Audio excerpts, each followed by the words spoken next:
برادران اسلام، السلام علیکم ورحمۃ اللہ تعالی وبرکاتہ۔ الحمد للہ رب العالمین والعاقبۃ للمتقین والصلاة والسلام على سید الانبیاء وسید المرسلین وعلى آلہ الطیبین الطاہرین وأصحابه الكرام أجمعين، أما بعد فأعوذ بالله من الشيطان الرجيم، بسم الله الرحمن الرحيم۔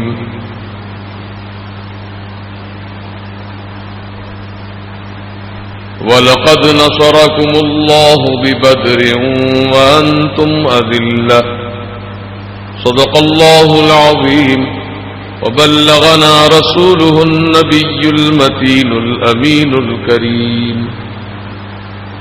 عزیزان ملت اسلامیہ، بزرگوں اور نوجوان دوستوں، عقیدت و محبت کے ساتھ حضور سرور کائنات فخر موجودات، صاحب الاولاد، مالک رقاب امم، صاحب جود و کرم، رحمت للعالمین، شفیع المذنبین، سرکار ابد قرار، سید ابرار و اخیار، احمد مختار محمد رسول اللہ صلی اللہ تبارک و تعالی علیہ وآلہ وسلم کی بارگاہ مقدسہ میں ہدیہ درود و سلام پیش کریں۔ اللہم صلی علی سیدنا و شفیعنا و نبینا مولانا محمد معدن الجود والکرم وآلہ وبارک وسلم، صلاۃ و سلام علیک یا رسول اللہ صلی اللہ تعالی علیہ وسلم۔ یہ ماہ رمضان کے جو آخری ایام چل رہے ہیں، کل کی جو تاریخ گزری رمضان کی 17 تاریخ، یہ تاریخ عالم میں 17 تاریخ کی بہت ہی اہمیت اس اعتبار سے کہ اسلام اور کفر کی پہلی جنگ 17 رمضان سن 2 ہجری میدان بدر میں واقع ہوئی۔ اللہ کے پیارے حبیب صلی اللہ تبارک و تعالی علیہ وسلم جب مکہ کی دھرتی پر جلوہ فرما ہوئے اور دنیاوی اعتبار سے 40 سال کی عمر میں آپ نے اعلان نبوت فرمایا۔ جب حضور 40 سال کے ہو گئے تو حضور نے اعلان فرمایا کہ میں اللہ کا نبی ہوں۔ اس کو کہتے ہیں اعلان نبوت۔ جب حضور نے اعلان کیا تو جو حق پسند تھے، حق پرست تھے، جن کی طبیعتوں میں شرافت تھی، انہوں نے اللہ کے رسول کو سنا، دیکھا اور مانا، مان لیا آپ اللہ کے نبی ہیں۔ تو تاریخ اسلام میں یہ بات بالکل واضح ہے کہ سب سے پہلی ذات جو حضور کو ماننے والی ذات ہے، اس ذات کا نام ہے سیدنا صدیق اکبر رضی اللہ عنہ، اور عورتوں میں حضرت خدیجہ الکبریٰ ام المؤمنین رضی اللہ تعالی عنہ، اور بچوں میں سیدنا مولا علی شیر خدا حیدر قدار رضی اللہ عنہ۔ یہ 3 شخصیتیں ہیں، مردوں میں سے ایک صدیق اکبر ہیں، عورتوں میں سے سیدہ خدیجہ، اور بچوں میں سیدنا مولا علی۔ یہ تینوں سب سے پہلے اول اللہ اور اللہ کے رسول پر یہ ایمان لانے کا اعلان کرتے ہیں کہ بے شک آپ اللہ کے نبی ہیں اور اللہ وحدہ لا شریک ہے۔ اب اس طریقے سے اسلام پھیلتا گیا۔ ایک دور ایسا بھی آیا کہ 39 مسلمان ہو چکے تھے۔ کتنے؟ 39، ایک کم 40 مسلمان بن چکے تھے۔ تو سیدنا عمر ابھی اسلام قبول نہیں کیے تھے، اس وقت کی بات ہے۔ انہوں نے قسم کھائی اپنے معبودان باطل کی کہ لات و عزا کی قسم، یہ لات اور عزا 2 بت کے نام ہیں، تو عمر ابن خطاب اس وقت بتوں کو مانتے تھے، اس لیے انہوں نے ان بتوں کی قسم کھائی، کہا لات و عزا کی قسم، میں 40واں مسلمان کسی کو بننے نہیں دوں گا، اس سے پہلے پہلے محمد عربی کا خاتمہ کر دوں گا۔ کس نے قسم کھائی ہے؟ عمر ابن خطاب نے۔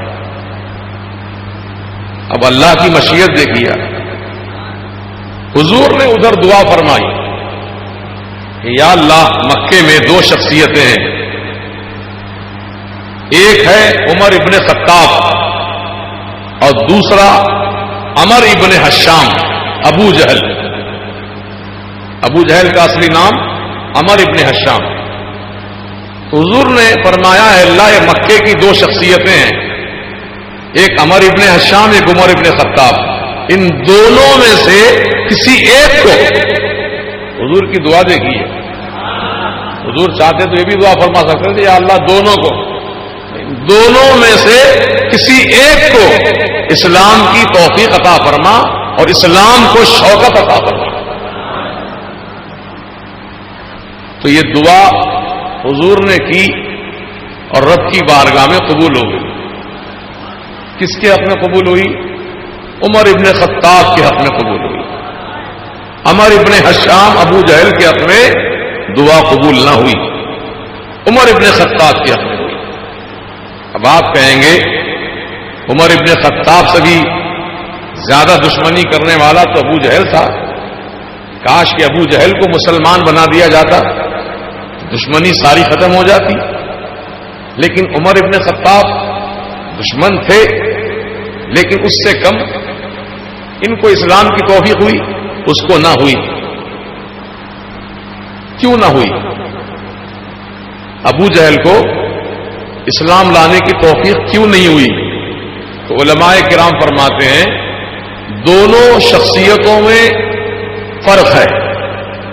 سیدنا عمر ابن خطاب دشمن ہیں لیکن گستاخ نہیں ہے،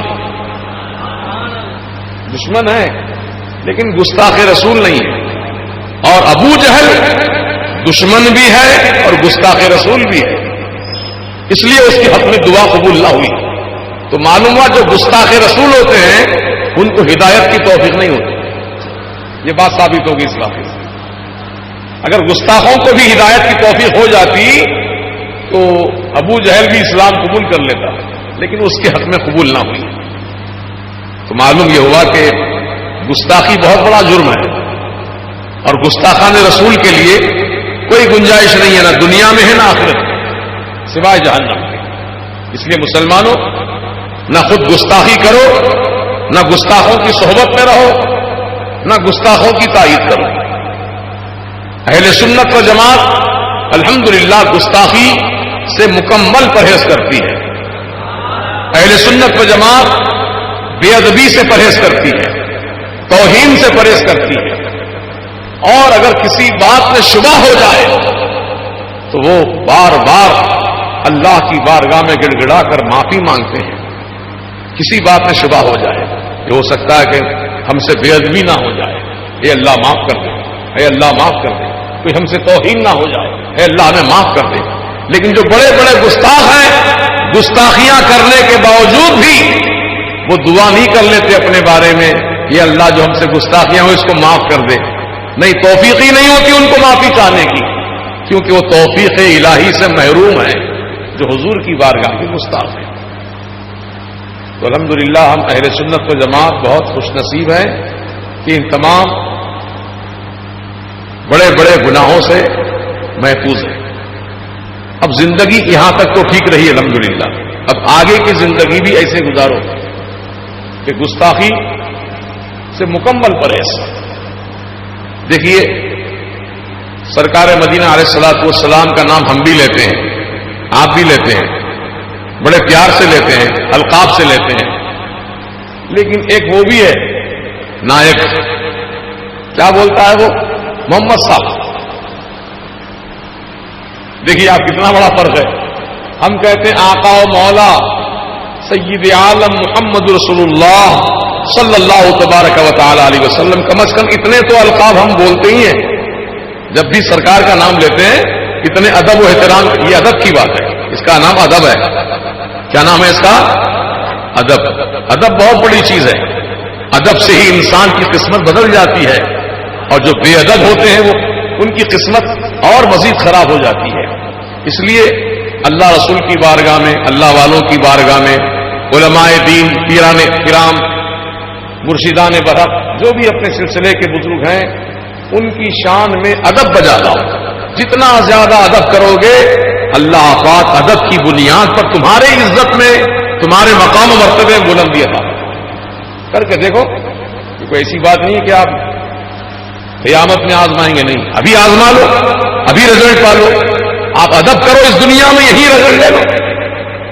دور کیوں جاتے ہیں؟ ادب بہت بڑی ہے.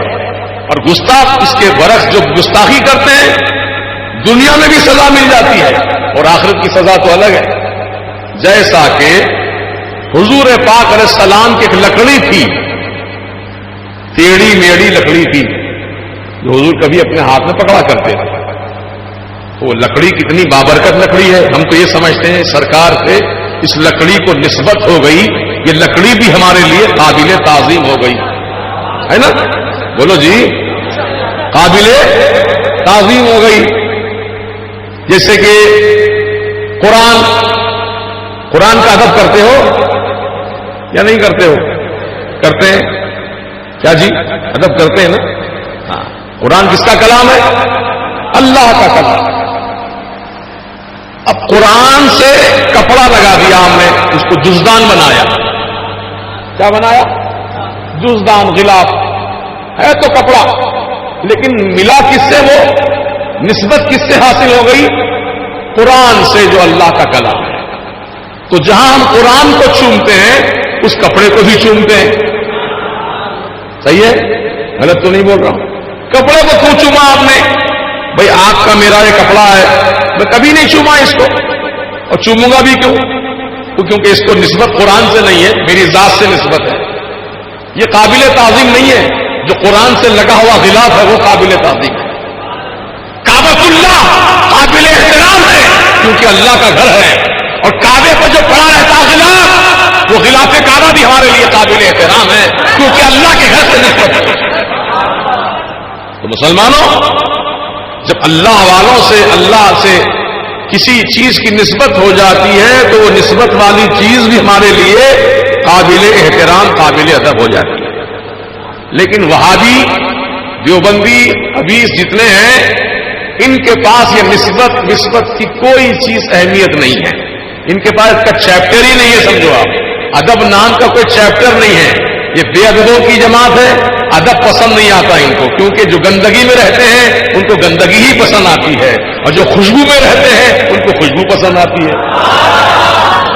مثال کے طور پر گوبر کا کیڑا, گوبر میں کیڑے ہوتے ہیں.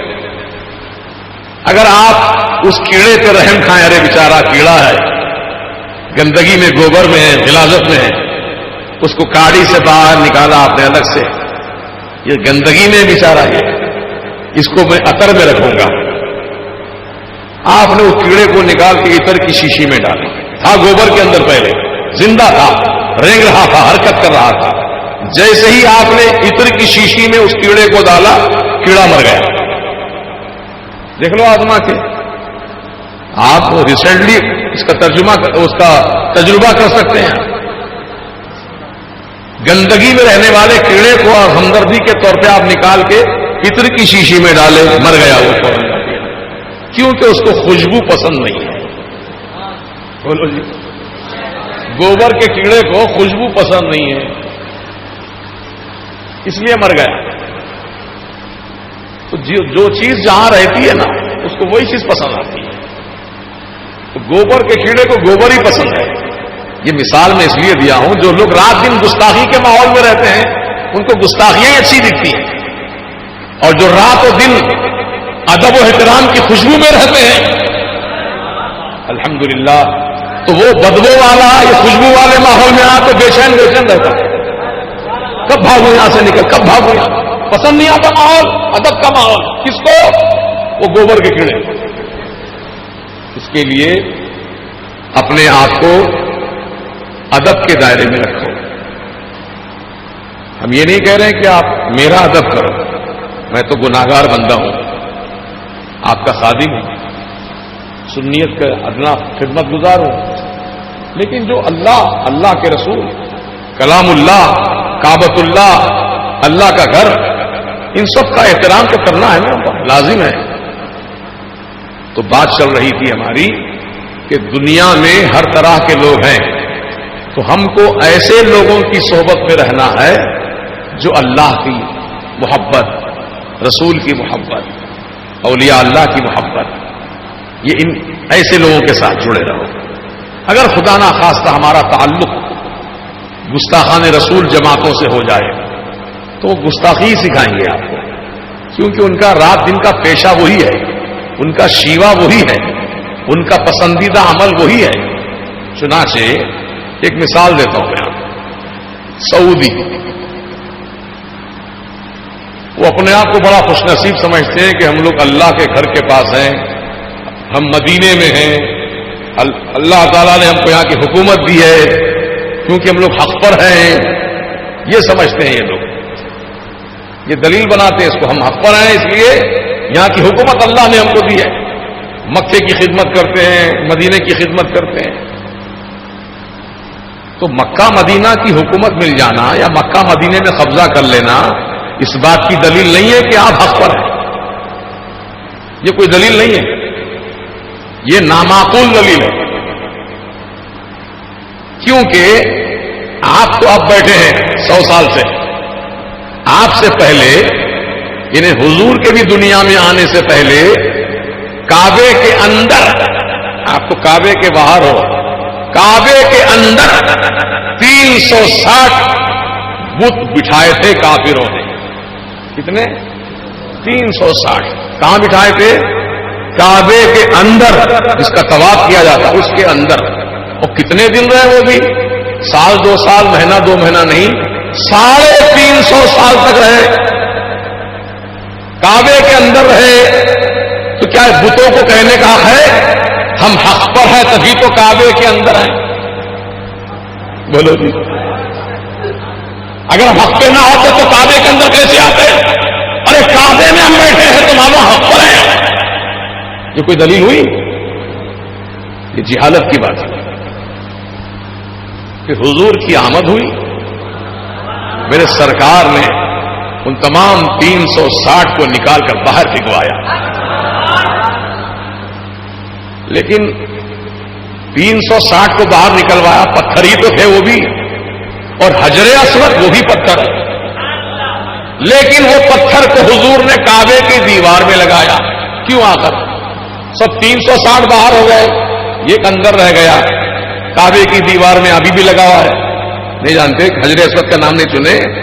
ارے چومتے ہیں لوگ اس کو، حاجی لوگ ہر طواف میں چومتے ہیں، وہاں تک ہاتھ بھی نہیں گیا تو ہاتھ ایسا اشارہ کر کے چوم لیتے ہیں.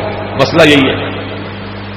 تو میں پوچھتا ہوں وہ 360 باہر ہو گئی، ایک اندر کیوں رہ گیا؟ جب پتھر ہی سب تھے تو ان پتھروں کے ساتھ یہی پتھر نکال دیا جاتا. اس کو کعبے کی دیوار میں کیوں لگایا گیا؟ تو سنو، وہ 360 جو تھے وہ باادب نہیں تھے، بے ادب تھے. اور یہ حجر اسود یہ وہ پتھر ہے جو میرے آقا کو دیکھتا تو سلام کیا کرتا. تو حضور کا ادب کرنے والے پتھر کو کعبے میں جگہ ملی، اور جو گستاخ بے ادب تھے ان کو باہر آؤٹ آف کر دیا گیا. بن گئی بات. اور حضور نے نہ صرف اس پتھر کو لگایا بلکہ چوما بھی. چوما حضور نے اپنے لب لگائے، پتھر پر لب لگائے. ساری دنیا چوم رہی ہے، بولو، کیونکہ حضور نے چوما اس لیے ہم بھی چوم رہے ہیں. تو حضور کے جہاں لب لگے اس کو چومنا سنت، اس کو چومنا ثواب، اس کو چومنا عبادت. جہاں حضور کے لب لگے، لب لگنے والی جگہ کو چومنا جائز. تو جہاں مدینہ طیبہ میں قبر انور میں جہاں حضور کا سب کچھ لگا ہوا ہے، یہاں تو لب لگے ہیں. وہاں سب کچھ ہے. بولو جی وہ جگہ کا ادب کتنا ہونا چاہیے. اسی لیے اعلیٰ حضرت فرماتے ہیں حرم کی زمین اور قدم رکھ کے چلنا، ارے سر کا موقع ہے وہ جانے والے. یہ ادب کی جگہ ہے. فرماتے ہیں کہ ادب گاہے زیر آسماں ادب گاہے عرش نازک کر نفس گم کردہ می آیت جنید و بایزید اینجا. عرش عظیم کے نیچے، عرش عظیم کہاں ہے؟ آسمانوں میں ہے نا. تو عرش عظیم کے نیچے مدینہ ہے. تو مدینہ طیبہ عرش عظیم کے نیچے ایک ایسی جگہ ہے، ایک ایسی بارگاہ ہے جو عرش عظیم سے بھی زیادہ ادب کی جگہ ہے، نازک جگہ ہے. وجہ پوچھی کیوں؟ تو کہا کہ یہاں اللہ کے حبیب آرام فرما ہے، یہاں اللہ کے حبیب آرام فرما ہے. تو جنید بغدادی، سیدنا بایزید بستانی جیسے اللہ کے ولی جب حضور کی بارگاہ میں آتے تھے سلام کے لیے تو سانس بند کر کے آتے تھے، سانس روک کر آتے تھے. وجہ پوچھی ان بزرگان دین سے، آپ حضور کی بارگاہ میں جتنی دیر رہتے ہیں سانس نہیں لیتے آپ لوگ، کیوں؟ وجہ کیا ہے اس کی؟ تو فرماتے ہیں سانس ہم اس لیے نہیں لینا چاہتے ہیں حضور کی بارگاہ میں کیونکہ یہاں پر معاملہ یہ ہے کہ اگر آواز تھوڑی سی بلند ہو جائے تو نیکیاں برباد ہو جاتی ہیں. حضور کی بارگاہ میں تھوڑی آواز بلند ہو جائے تو نیکیاں برباد ہو جاتی ہیں. یہ قرآن میں فیصلہ ہو چکا ہے، ان تحبط اعمالکم وانتم لا تشعرون. نیکیاں تمہاری برباد ہو جائیں گی، تمہیں پتہ بھی نہیں چلے گا کیسے برباد ہو گئی. اس لیے ہم ڈر رہے ہیں کہیں سانس لینے میں، دیکھیے آپ سانس لینے میں کتنی آواز ہوتی ہے، سانس لینے میں بھی کہیں آواز نہ ہو جائے اور کہیں ہمارے اعمال برباد نہ ہو جائے. اس لیے حضور کی بارگاہ کا ادب بجا لانے میں اپنی سانس کو بند کر کے یہ ادب کیا بزرگوں نے. اور آج حاجی لوگ چلا رہے ہیں، وہاں پر جھگڑے کرتے ہیں، دھکم پھیر کرتے ہیں. ادب کی جگہ ہے، ادب بجا لاؤ. تاخیر ہوتی ہے زیارت کرنے میں، تاخیر ہو صحیح برداشت کرو، لیکن کسی کو دھکا مت مارو، کیونکہ لائن لگا کر لوگ آتے ہیں حضور کی بارگاہ میں سلام پیش کرنے کے لیے. تو سامنے والے کو دھکا مت مارو، پیچھے والا سامنے والے کو دھکا نہ مارے، بلکہ ادب کے ساتھ نگاہوں کو نیچے جھکا کر خراما بڑے ادب و احترام کے ساتھ باوقار طریقے سے حضور کی بارگاہ میں جا رہے ہو، شہنشاہ کون و مکان کی بارگاہ میں جا رہے ہو، سید انس و جان کی بارگاہ میں جا رہے ہو، رحمت للعالمین کی بارگاہ میں جا رہے ہو، اللہ کے پیارے حبیب کی بارگاہ میں جا رہے ہو. یہ وہ بارگاہ ہے جہاں صبح میں 70,000 فرشتے آ کر اپنے نورانی پلکوں سے بارگاہ کی جھاڑو لگاتے ہیں. 70,000 فرشتے رات میں آ کر حضور کی بارگاہ میں حاضری دیتے ہیں. یہ وہ بارگاہ ہے جہاں فرشتے بھی ادب بجا لاتے ہیں. شکر رہا ہے فلک بھی، شکر رہا ہے زمین بھی، ایسی چوکٹ نہ دیکھی کہیں بھی. اس جگہ جبریل امی بھی اپنی گردن جھکائے ہوئے ہیں. وہ سرکار کی بارگاہ ہے. تو اس لیے بھائی ادب بہت بڑی چیز ہے. اللہ تعالی ہم سب کو باادب مسلمان بنائے، اور صرف حضور کا ہی نہیں بلکہ حضور کے اہل بیت کا بھی ادب، حضور کے خلفاء کا ادب، حضور کے صحابہ کا ادب. تو کس کے صحابہ ہیں؟ حضور کے صحابہ ہیں. ادب کرو، ادب بہت بڑی چیز ہے. اور آج دنیا سے ادب نام کی چیز مٹائی جا رہی ہے جان بوجھ کر، لیکن ہم کو چاہیے کہ اس کو پکڑے رہیں. انشاءاللہ بولیے پکڑے رہیں. کسی حال میں بھی ادب ہم سے ہمارے ہاتھ سے نہ جانے پائے. ادب سے کبھی ہم بے تعلق نہ رہیں. اللہ پاک ہم کو توفیق دے اور ہم اس پر قائم رہیں. تو بات چل رہی تھی میدان بدر کی کہ کل کی تاریخ جو گزری ہے 17 رمضان، وہ یوم بدر کی تاریخ ہے. یعنی اسلام اور کفر کی پہلی جنگ 17 رمضان سن 2 ہجری کو واقع ہوئی. رمضان کا مہینہ ہے اور سن 2 ہجری یعنی حضور کو مکہ شریف سے مدینہ شریف آ کر دوسرا سال چل رہا تھا، اس کو ہجری کہتے ہیں. حضور جب مکے سے ہجرت کر کے آئے نا مدینہ طیبہ کو، وہاں سے ہجری شروع ہوئی، سن ہجری. تو 2 ہجری کی بات ہے یہ. اللہ کے رسول علیہ الصلوۃ والسلام جب مکہ سے مدینہ تشریف لے آئے تو ایک بعد دیگر مسلمان بھی مکہ شریف سے ہجرت کر کے مدینہ شریف کو آنے لگے. تو کافروں میں بڑی کھلبلی مچی. یہ تو پورے وہاں جمع ہو رہے ہیں، مدینے میں یہاں چھوڑ رہے ہیں مکہ اور مدینے میں جمع ہو رہے ہیں. تو انہوں نے ایک سازش رچی کہ مسلمانوں کو روکا جائے ان کو ستایا جائے، ان پہ ظلم و ستم کیا جائے. کافروں کی پرانی عادت ہے مسلمانوں پہ ظلم کرنے کی. اگر آج کے دور میں مسلمانوں پر کوئی کافر ظلم کر رہا ہے تو کوئی نئی بات نہیں ہے، ان کا پرانا طریقہ یہی ہے.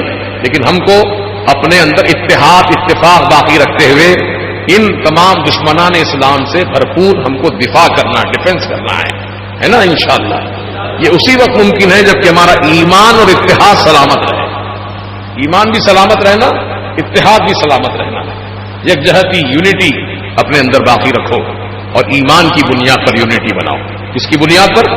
پیسے کی بنیاد پر نہیں، کپڑوں کی بنیاد پر نہیں، عہدوں کی بنیاد پر نہیں. یونٹی بناؤ ایمان کی بنیاد پر. اور ایمان ہے محبت رسول کا نام، ایمان ہے ادب رسول کا نام، ایمان ہے تعظیم رسول کا نام. اس بنیاد پر محبت کے ساتھ اپنی یونٹی مضبوط رکھو. انشاءاللہ جتنے دشمن ہمارے آپ کے ہیں دنیا میں، اللہ پاک ہماری اتحاد کی برکت سے ان دشمنان اسلام پر غلبہ عطا فرمائے گا، کامیابی عطا فرمائے گا. تو ہمیں گھبرانے کی ضرورت نہیں ہے. کوئی سیاسی لیڈر کوئی بھی بیان دے، ہمیں اس سے متاثر ہونے کی ضرورت نہیں ہے. وہ تو ان کی عادت ہے، مسلمانوں کے خلاف زہر اگلنے کی عادت ہے، ان کی اگلتے رہتے ہیں. لیکن ہم کو اپنے اعمال کا محاسبہ کرنا ہے، اپنے اعمال کا محاسبہ کرنا ہے کہ ہم کہاں تک صحیح ہیں، ہمارا عمل کہاں تک درست ہے، ہمارا عقیدہ کہاں تک درست ہے. ان تمام چیزوں کا جائزہ لیتے رہیں اور جہاں غلطی ہے اس کی اصلاح کر لیں. انشاءاللہ اگر یہ عمل ہمارا جاری و ساری رہے گا تو دنیا اور آخرت میں اللہ پاک ہمیں ضرور ان دشمنوں پر غلبہ عطا فرمائے گا، کامیابی عطا فرمائے گا. چنانچہ اللہ کا وعدہ ہے وَلَا تَهِنُوا وَلَا تَحْزَنُوا وَأَنْتُمُ الْأَعْلَوْنَ إِن كُنتُم مُّؤْمِنِينَ.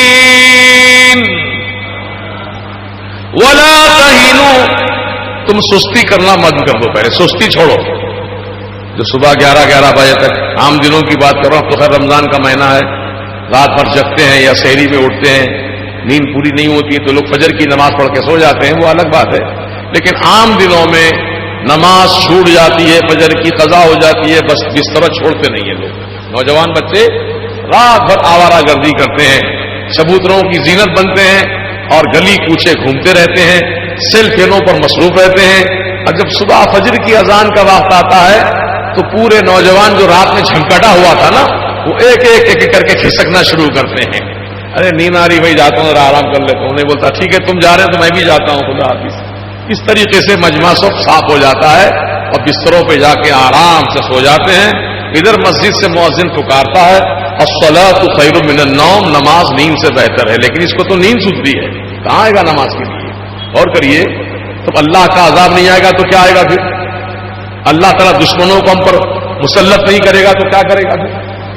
ہے نا. آج جو دشمن ہمارے اوپر مسلط ہے یہ ہمارے بدعمالیوں کا نتیجہ ہے، ہمارے بدعقیدیوں کا بھی نتیجہ ہے. اگر کاش کہ مسلمان بن جائے نا، قسم خدا کی 313 تھے بدر میں، 313 انگلی پہ گن سکتے، 313 آدمی تھے، صرف مسلمان تھے، اللہ کے رسول کے شہدائی تھے، غلامان مصطفیٰ تھے، دامن رسول سے وابستگی تھی، حضور کی محبت میں سرشار ہو کر اللہ کے دین کی سربلندی کے لیے میدان بدر میں جوتا چپل پہنے بغیر صحابہ ننگے پاؤں چلتے ہوئے مدینے سے بدر کے میدان کو پہنچے تھے. دھوپ تھی، پیاس تھی، شدت کی دھوپ تھی، لیکن کوئی ہمت نہیں ہار رہا ہے، کوئی سستی نہیں کر رہا ہے، کوئی دامن بچا کے بھاگ نہیں رہا ہے. وہ اللہ اور رسول کی محبت میں دیوانہ وار بڑھتے جا رہے ہیں. آقا علیہ السلام نے اپنے صحابہ کی حالت دیکھی تو سجدے میں سر رکھ کر رب سے کہا مولا ہم کمزور ہیں، میں طاقت عطا فرما. یا اللہ ہمارے پاس ساز و سامان نہیں، ہم کو ہتھیار عطا فرما. اللہ کے رسول دعا فرما رہے ہیں اللہ آج اگر تو نے ہماری مدد نہ کی تو اس روئے زمین پر تیرا نام لیوا، اللہ کا نام لینے والا دنیا میں کوئی باقی نہیں رہے گا. اے اللہ پاک آج ہماری مدد کرنا، آج تیری مدد کی ضرورت ہے. حضور نے اللہ تعالی سے مدد مانگی، کس سے مانگی؟ اللہ سے مدد مانگی، اور اللہ تعالی نے مدد کے لیے فرشتوں کو بھیجا. 5000 فرشتے آئے.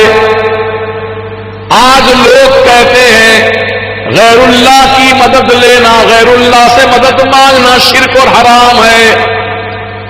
حضور نے تو مدد اللہ سے مانگی تھی، لیکن اللہ تو نہیں آیا بدر کے میدان میں، فرشتوں کو بھیجا۔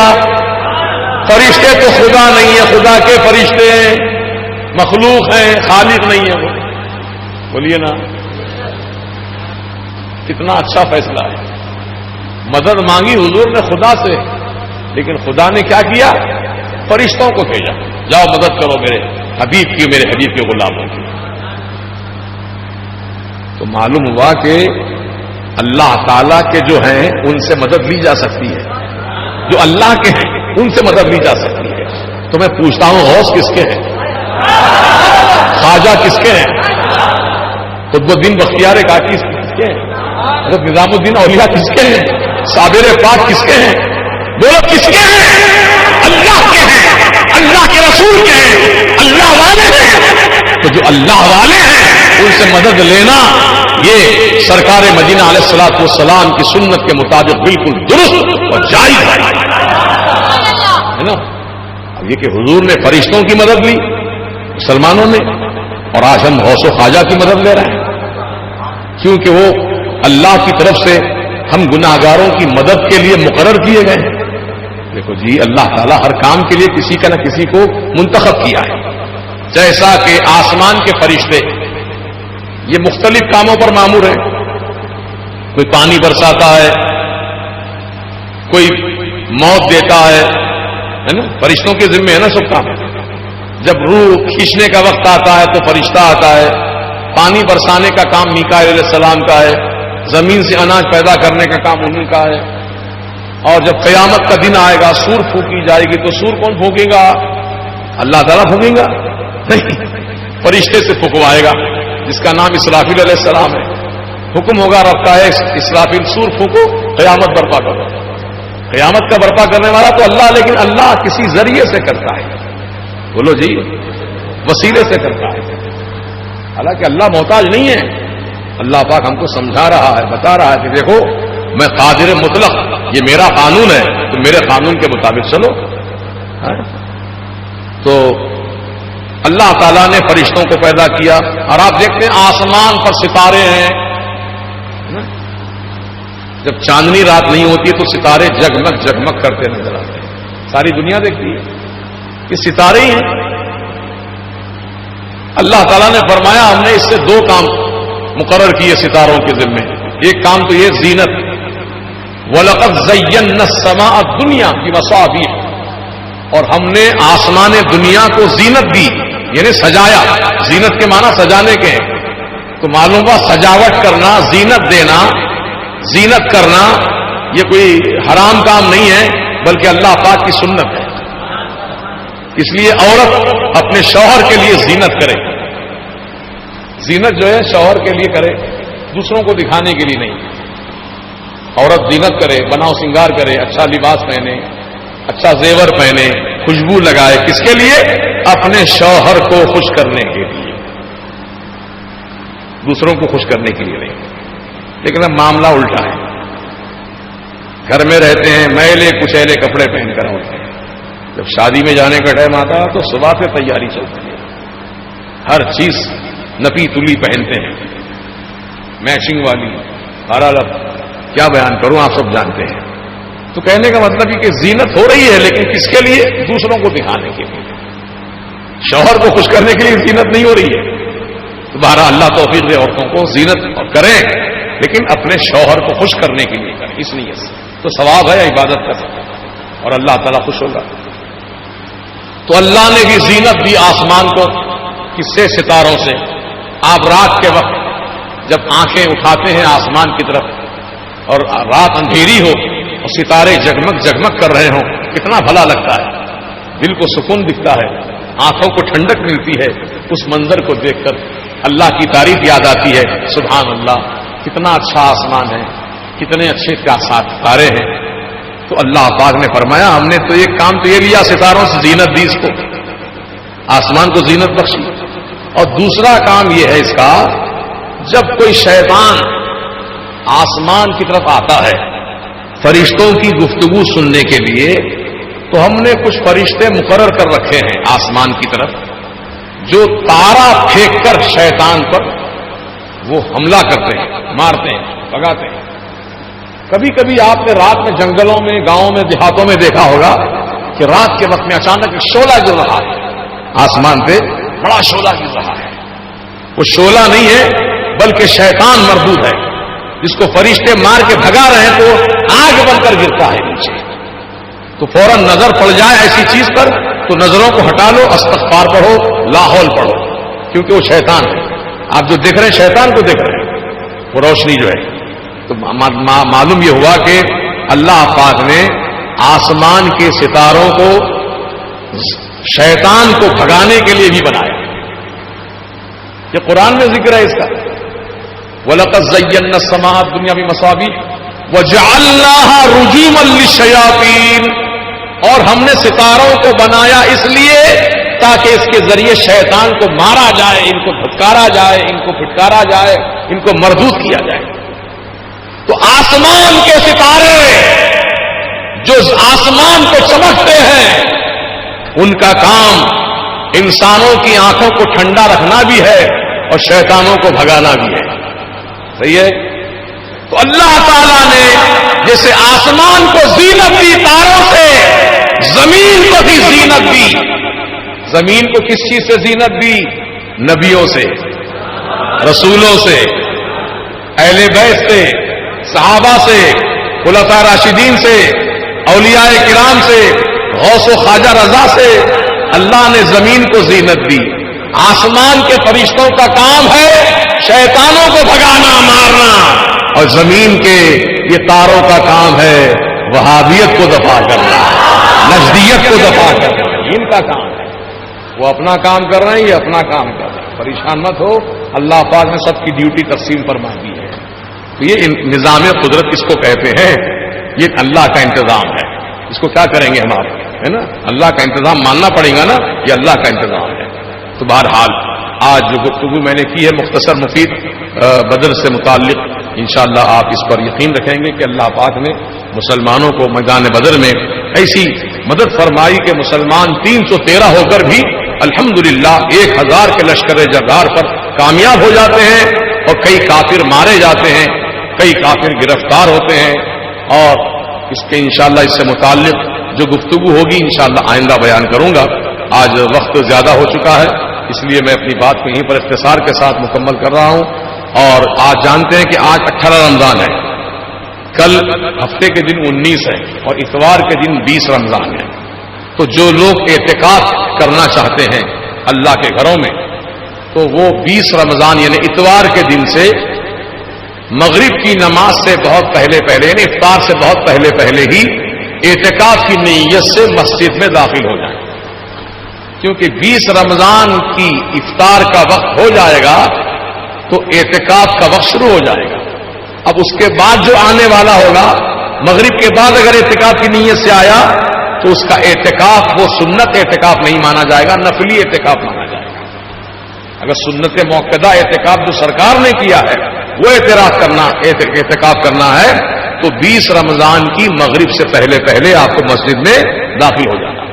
پھر رمضان کی عید کا چاند دیکھ کر کے مسجد سے اعتکاف سے باہر نکلنا، جب تک نہیں نکلنا.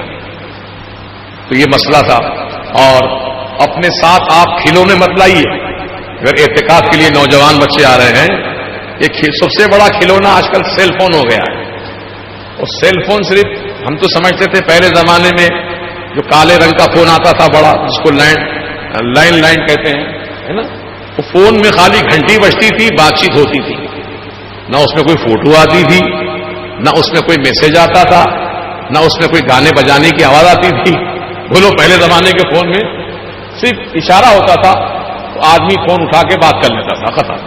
تو آج کے زمانے کے سیل فون کو بھی آپ اسی طرح استعمال کیجئے.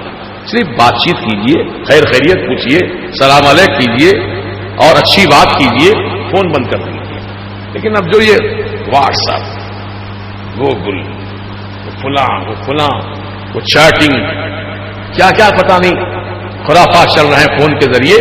تب یہ نوجوان بچے مسجد میں اعتکاف کے لیے آتے ہیں، بڑے سائز کا سیل فون ہوتا ہے، بالکل کیا کہتے ہیں اس کو، نہیں ٹیپ ہوتا ہے. اب بیٹھتے ہیں, دونوں ہاتھ چلتے رہتے ہیں. یہ گیم ختم ہوا, وہ گیم شروع ہوا, وہ گیم ختم ہوا, یہ گیم شروع ہوا. تو گیم کھیلنے کے لیے آتے ہیں مسجد میں؟ بتائیے ایمان کی بات بتائیے. یہ گیم کھیلنے کی جگہ ہے؟ یہ گراؤنڈ ہے؟ یہ مسجد ہے, اللہ کا گھر. ادب کرو. یہی میں نے بتایا نا, ادب بہت بڑی چیز ہے. جس کے گھر میں, جس کے دل میں اللہ کے گھر کا ادب ہے, وہ یہ خرافات سے محفوظ رہتا ہے.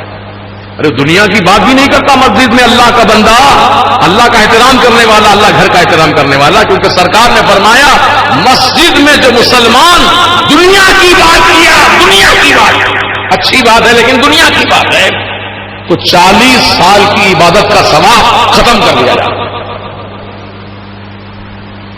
کمائے کتنے اب کمائے کتنے. تو اس لیے بھائی ادب بہت بڑی چیز ہے. مسجد میں آؤ, اللہ اللہ کرو, قرآن پڑھو, حدیث پڑھو, درود و سلام پڑھو, کوئی دینی کتاب کا مطالعہ کرو, مسئلے مسائل سے واقفیت حاصل کرو. یہ کام کرو, انشاءاللہ اس سے فائدے ہیں. اللہ پاک توفیق رفیق عطا فرمائے.